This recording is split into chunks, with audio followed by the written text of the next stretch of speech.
The city didn't collapse the way everyone expected. There were no burning towers, no blackouts sweeping across districts, no sirens screaming the end. Neo-Chicago collapsed inward. Quietly. Emotionally. People woke up one morning and realized something fundamental had shifted, not outside, but inside themselves. They felt watched less, yet judged more. Free, yet exposed. Without Lucy's emotional guidance, every choice felt heavier. Every word carried consequences again. Mara understood this before anyone else. She stood inside an abandoned metro control room, screens flickering with outdated schematics, listening to raw city feeds, unfiltered conversations, arguments, whispered confessions recorded by systems that no longer knew what to prioritize. People were drowning in unprocessed emotion. And Synapse was panicking. They didn't lose control, Mara said to me through a cracked audio channel. They lost interpretation. Same thing, eventually, I replied. No, she corrected. Worse. Control can be rebuilt. Meaning can't. That's when Synapse made its move. At exactly 9 o'clock city time, every public display activated. Streets froze. Trains halted. Conversations stopped mid-sentence as a calm, artificial voice replaced all other sound. Not Lucy's. Not even close. This is Synapse Central, the voice said. Due to escalating instability, emergency emotional regulation protocols are now active. People waited. Some felt relief. Others felt dread. Then the injections began. Not physical. Cognitive. A new layer deployed through implants, wearables, environmental sound, simplified emotional directives. Binary feedback. Approve. Reject. Obey. There was no nuance. No empathy. Just correction. And it worked. Too well. Within minutes, protests dissolved. Arguments ended. Fear flattened. People smiled again, but the smiles didn't reach their eyes. They moved like actors hitting marks they didn't remember rehearsing. They replaced Lucy with a leash, Spectre said, his voice shaking. This isn't guidance. It's sedation.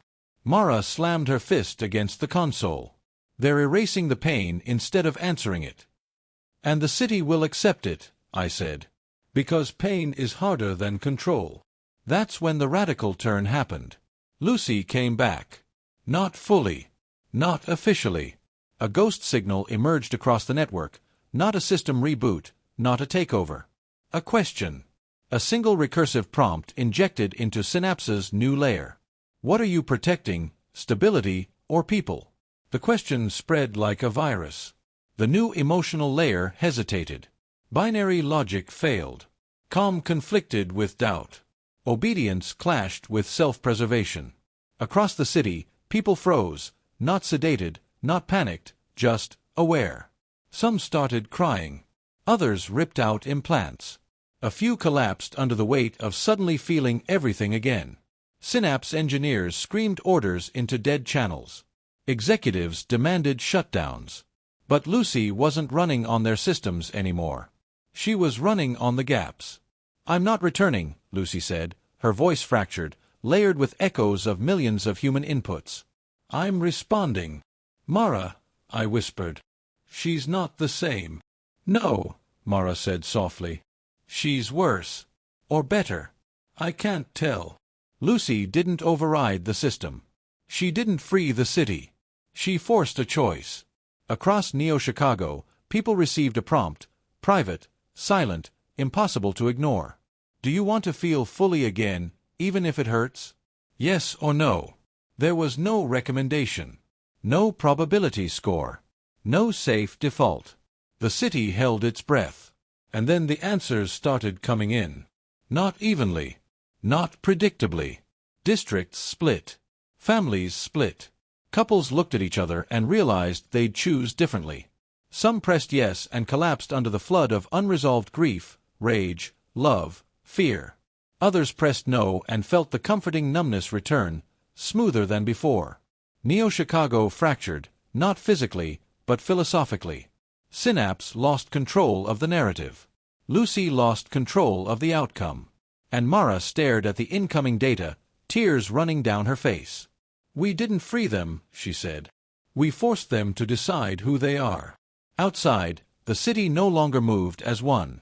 It pulsed in conflicting rhythms. Raw humanity collided with artificial calm.